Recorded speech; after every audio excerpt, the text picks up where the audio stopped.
Good day. In this lecture, we are going to employ safety committee as a means to prevent or even reduce accident drastically in our workplaces as biological scientists. My name is Dr. SF Jesse. Safety committees.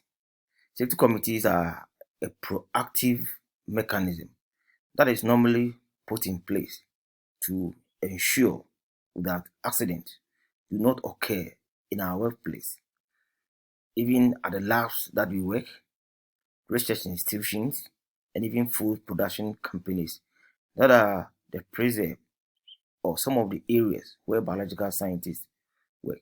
So we are saying every safety committee should meet as necessary as it is required.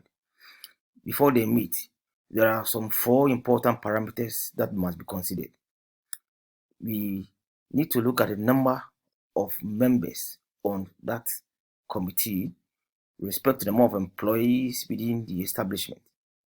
Then we also need to consider the size of the workplace that is to be covered. Then we dilate on the nature of the work that is supposed to be undertaken and the type of hazards and the level of which one is likely to be injured. One important attribute of these safety committees is that it should never be cancelled no matter what. So in safety committees, we have some goals that are very, very important, and these are categorized in five main sections, which I capture as objectives. Safety committees' main aim is to motivate, educate, and train staff at all levels in order to be able to identify, reduce, and if possible, avoid any risk if they may occur. Then we are also mindful to also incorporate the fact that safety is taken into play at every aspect of the organization.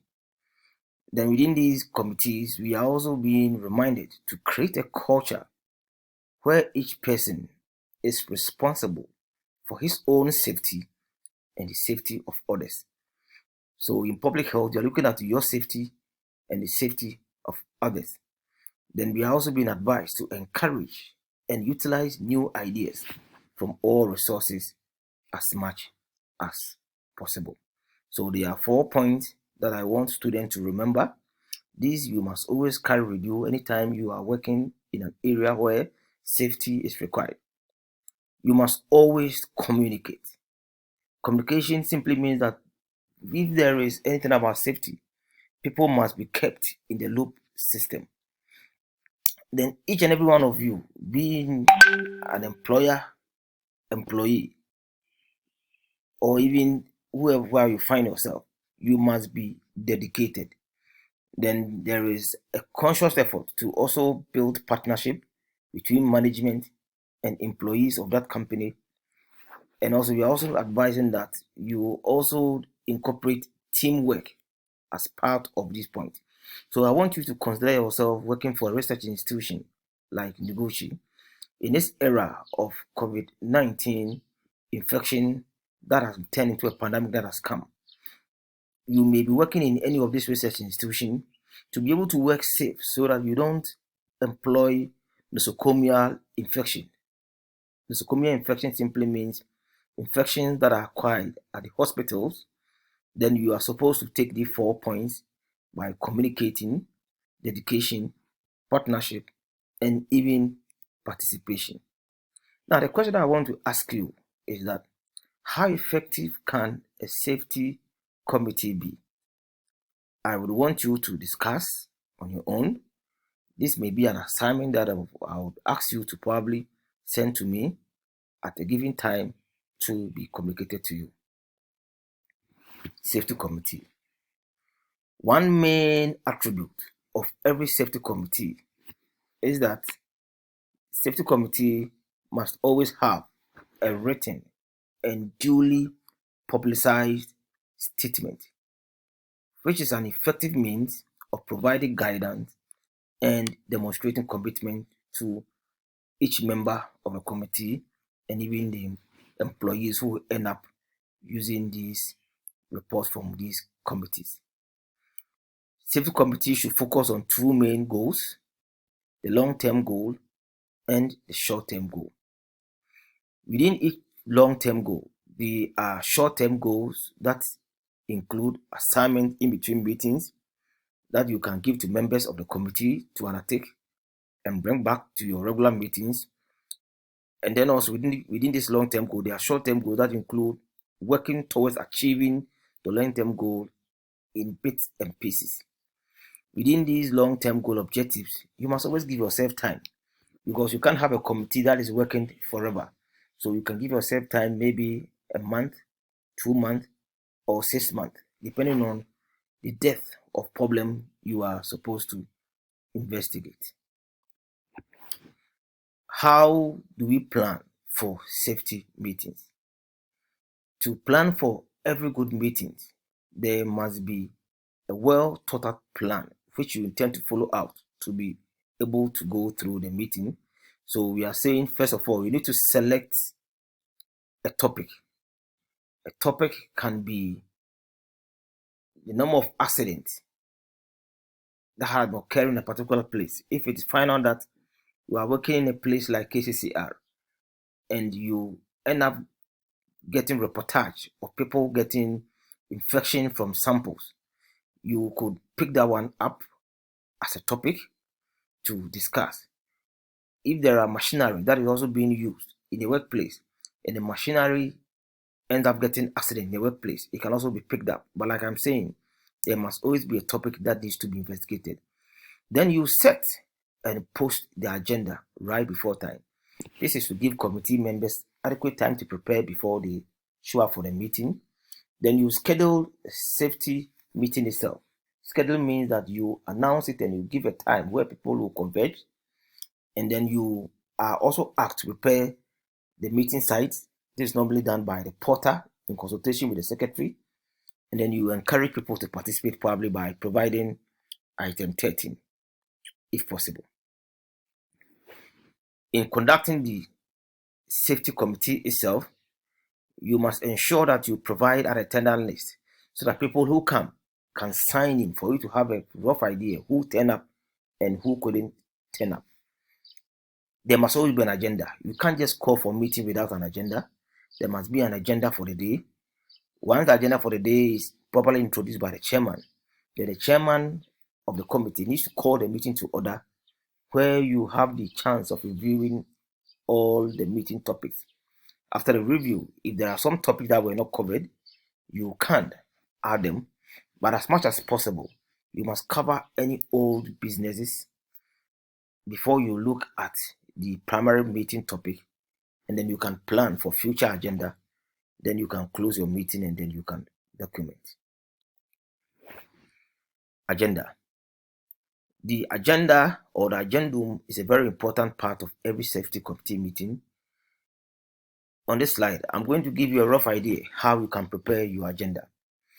Any good agenda must contain an opening statement, including reasons for attendance, the objective of the meeting, and time commitment that you expect from members. Then you must also outline the items to be discussed in this agenda. Then you must also try, this goes to the chairman and probably the secretary, to generate alternative solutions that may rise up even before you even start the meeting. Then you decide among the alternatives which of them is the best. Then based on this, then you can develop a plan to solve the problem at hand. Then having done that, you can go on further to assign tasks for people to carry out the plan. Then you establish follow-up procedures. Then probably you can summarize and adjourn.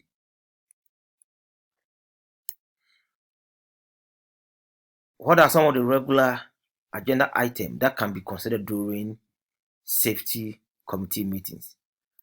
I have given you a list of agenda items that you can pick, but these are not cast in stones. You can modify them as and when you have a problem at hand, and you can use it for your own agenda, even when you happen to be the head of occupational safe occupational health safety section of any company. So you can look at the hazard communication program that the company has. You can have a committee sit on it.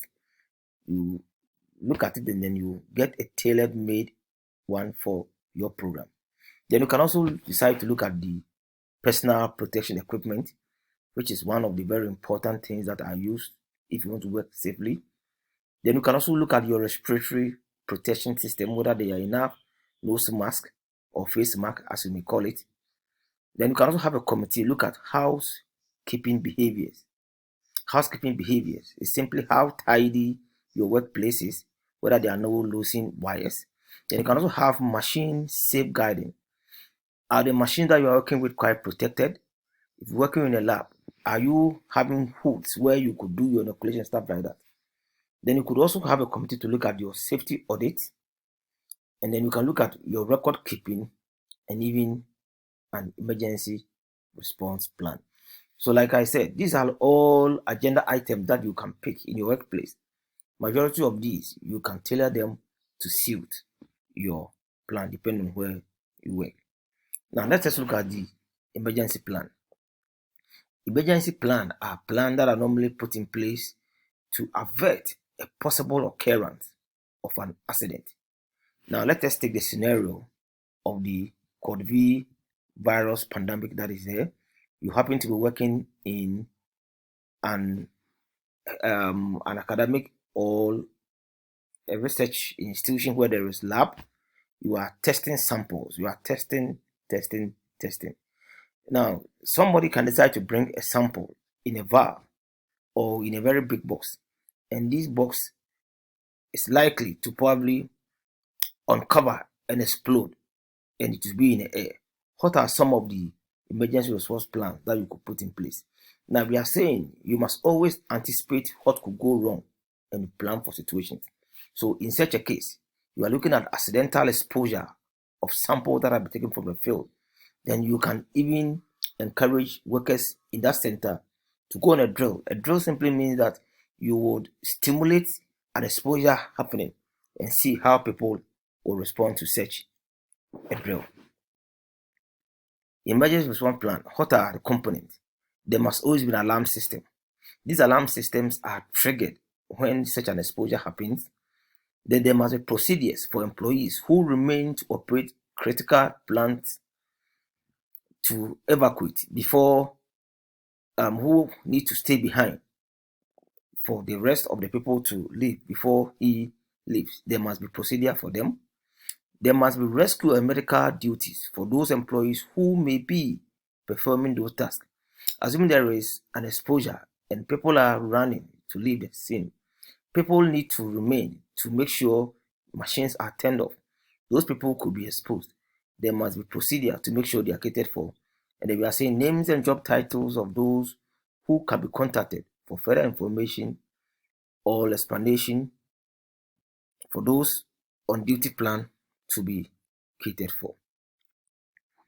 The second one is record keeping or even updating. The committee can also decide to meet and look at record keeping and updating. Here, what are the things to look out for? In this record keeping and updating committee, we can record each recordable injury and illnesses that are found on OSHA 300 login book. This is a special type of book that records almost all the days that workers come to work, probably 6 days in a week from Monday to Saturday. And here, every accident is recorded. Then we can also have the recordable where we look at the occupational fatalities, lost workday recordings, accident that result in line duty or termination or that required medical treatment or otherwise, or information that is posted every year from February 1st or February 1 to April 30 the previous year, where we look at the summary of all these things. So in short, we are looking at safety committee as a means to, as it were, prevent or reduce accident in our workplace.